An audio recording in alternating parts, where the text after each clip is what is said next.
Parliament అధ్యక్షులు, పాలిట్ bureau member సోదరులు బీద రవిచంద్ర గారికి, వేదిక మీద ఉన్నటువంటి పెద్దలందరికీ, ఈరోజు మనమందరము ఇక్కడికి సమావేశం అవడానికి ముఖ్య కారకురాలైనటువంటి సోదరిమణి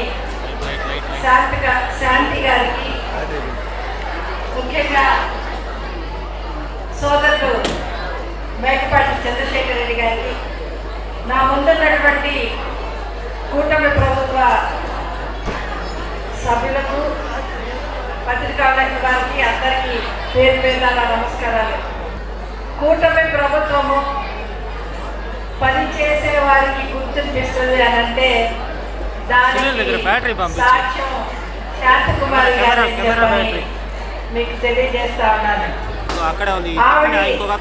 ఎలక్షన్స్ లో ఆవిడ చేసిన కష్టానికి ఈ రోజున మన నాయకులు, ముఖ్యమంత్రి వర్యులు చంద్రబాబు నాయుడు గారు కానీ, యువ నాయకులు మన రాష్ట్ర మంత్రి వర్యులు లోకేష్ బాబు గారు కానీ ఈ రోజున ఆవిడకి నెల్లూరు లైబ్రరీ జిల్లా అధ్యక్షురాలుగా చేయడం చాలా సంతోషకరమైన విషయము.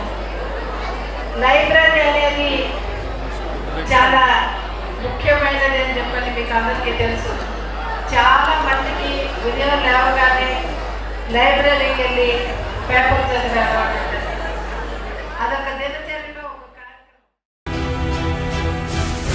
నాకు దైవ సమానులైన రాష్ట్ర ముఖ్యమంత్రి వర్యులు గౌరవనీయులు శ్రీ నారా చంద్రబాబు నాయుడు గారి ఆశీర్వాద బలంతో ఐటీ మరియు విద్యాశాఖ మంత్రి వర్యులు, యువ నాయకులు, గౌరవనీయులైన శ్రీ నారా లోకేష్ బాబు గారి దీవెనలతో, తెలుగుదేశం పార్టీ, బీజేపీ, జనసేన పెద్దలందరి సహకారంతో, నా శ్రేయోభిలాషుల ఆశయంతో, మీ అందరి ఆశీర్వాదంతో నెల్లూరు జిల్లా గ్రంథాలయం సంస్థ చైర్మన్ గా పదవీ ప్రమాణ స్వీకారం చేయుచున్న శుభ సందర్భంగా మీ అందరి ఆగమనాన్ని, ఆశీర్వాదాన్ని మనస్ఫూర్తిగా కోరుకుంటున్నాను.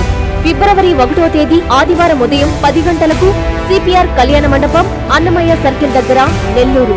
మీ రాక కోసం ఎదురు చూసే మేకపాటి శాంతికుమారి, నెల్లూరు జిల్లా గ్రంథాలయం సంస్థ చైర్మన్.